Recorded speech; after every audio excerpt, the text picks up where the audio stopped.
Hey, it's What the 50 Plus with Susan Brown. Today is just my little short video on greatest invention ever. All right. So, this is an egg cooker and it's fabulous. So many reasons. First reason, you can do hard boiled eggs or you can pop that out and you can do poached. You can pick the consistency that you want it very easily. You're going to do a trial and error a couple of times so you get the time that works for you. And then after that, boom, that easy. So if I'm going to do poached, I will spray this with some Pam just so it doesn't stick, but just a little. Pop my 3 eggs in there, let it cook. I like my white to be cooked, but my yellow to be runny. So for me, I pick 3.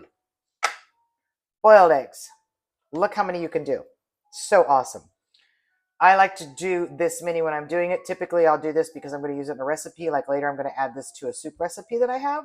But then I'm also going to end up having all these left in the fridge to throw in a salad if I want it. If I'm going to grab and go, I can eat, one in the car on the way to appointment. It's not messy, all of those things. For me, I do 10 minutes because I want the white and the yellow cooked. But again, up to you. You can do it however you want. You pick what works for you. A couple little secrets. It tells you in the instruction book, but it's getting harder and harder. You're supposed to put the bigger side, the whiter side of the egg down because obviously there's more of it to cook. There is not a whole lot of difference. This one is a little bit whiter, but not like back in the day when it was very, very obvious, but that's okay. Anyway, you put water in here. See the water? There is a fill line, so you can't screw that up. I always go just a little bit less because it's steaming. The thing I like to do, there's going to be steam coming out of here, and sometimes you get condensation. So when I do it, I wrap a towel. And you'll learn on your thing. Now I've already cooked these. I forget. I think it comes on the lid side, but whatever side that comes out of, that's where you're going to put the towel. It's not a lot, but it's just it's a little bit of drippage. Now, here's the best part about this sucker. Let me get this moved. Anyway, cook it. Oh, I'm sorry. I guess I got to go back and tell you how to cook it. Blah, sorry. Okay. So I think hopefully you can see that. Can you see that? You can see that. Okay. There is a timer. You pick what you want. They even kind of give you a little guideline, which is pretty accurate. Flip the button on. When it's finished, it has this lovely, annoying beeping sound that you can pretty much even hear when you're outside on your patio. Do you think that's ever happened to me? I think so. So, yes, it does not auto shut off. So keep that in mind. It does not auto shut off. Now I'm going to make sure. Okay, good. What I love about this, and it 90% of the time works, I'm going to say 99% of the time works perfectly. We'll find out if it's going to do it right now when I'm trying to give you a demonstration. But crack it a little bit. Here we go. If it works like it's supposed to, oh yeah, it's going to. Look how easy I am peeling this off. I love this about this. Now these I let sit a little bit, so that's why I'm afraid it might get, yeah, it is going to, it normally will not do that. That's what I was afraid of. I need to do it when it's fresh. But still, you can see, most of the time when you cook these eggs, oh my gosh, or me, I lose like half the egg. Now, if I'm going to make egg salad or something like that, yeah, this is not a good demonstration because I let them sit too long. Yeah. Let me try one more to see if that's that once in a while egg that does it, but I think it's because I let them sit. I put these on and then I started doing some other videos and kind of forgot to come back to it. I'll do it slow, so I'll still going to use my egg. But the point was, if you're making egg salad or you're chopping them up or you're going to just eat them, I mean, you don't really care if the skin's pretty or not and if you lose a couple pieces. But if you're making deviled eggs, even for the fam, you want them to be pretty. But definitely if you're going to be taking them to somebody's house, you want them to be nice and pretty. It's still doing really good. But no, normally it just like peels off like silk. You don't lose any pieces. Darn it. All right. Well, it's real life. Shit happens. Even me, I'm not a professional. So when I'm trying to show you one of my really greatest inventions ever, it was not the failure of the invention. Please keep that in mind. It was the failure of the operator. Well, let's go back and tell you a few things. This particular brand is called Chef's Choice. Let's pretend this worked like it really does. And Susan didn't forget to leave them sitting too long.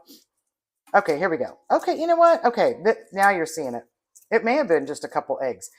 In today's world, with our quality of eggs, I told you it happens once in a while, and I think it is I think sometimes it's an egg. But again, I let this sit a little bit too long, and I don't feel like making another whole batch of eggs. So next time I do a cooking day where I'm going to do a bunch of episodes, I'll do the greatest invention ever, and you'll see how it is the greatest invention ever without operator error. But still, it's pretty, I mean, yeah, it's doing pretty good, but it does better. It does so much better than what it's doing. I'm just going to keep doing it to get these taken care of and kill some time to get this posted. So yeah, I guess you can comment on this one. Say, way to go, Suze. I guess now you know. I'm not perfect. Oh, look at that. Oh, yeah, well. So this is what it normally looks like when you do it in a pot. And this is why I like this invention. Oh, that's okay. Again, sometimes I like to show you this crap so that you realize we're all normal. We all make mistakes. We all make errors. Even when we're trying to do this, little video for our followers. So they'll be like, oh my God, that's awesome, Susan. Thank you for sharing it. I'm going to go get one. I still recommend you go get one. They are awesome. I know I'm repeating myself, but it's just that I suck. I suck and I forgot to do it. All right, well, let me go back and tell you what I should have done. Beeper went off. It was ready. I drop them in the sink. I run some cool water over them for just a few minutes. Then I would do this. I'm so mad at myself. Sorry. But, okay. Now, this egg is hotter than hell because, let's pretend. We're pretending today. This egg's hotter than hell. I can't hold it and I can't peel it. So, I do that just for a second. Wow, you're hard. I don't know. Maybe it is these damn eggs. Then as I'm peeling it, I run it underwater. And the reason I do that is that way my hands don't get burnt. Because you do need to do it fairly soon after you cook it. You have much better results. If you follow the instructions and do it like they tell you, their product actually works. So anyway, yeah, you do it that way, and that way the shell's not burning your hand because it is very, very hot. The nice cool water is keeping it cool. Voila. All right, well, I hope we had fun with that episode, and down the road somewhere I'll do one that actually shows you how wonderful that product works. Not today. All right, well, I still appreciate hanging out with me. Hopefully that gave you a little chuckle of, let's watch Susan fuck up the peeling of the eggs. That's what we'll call this episode. Talk to you later. Bye-bye.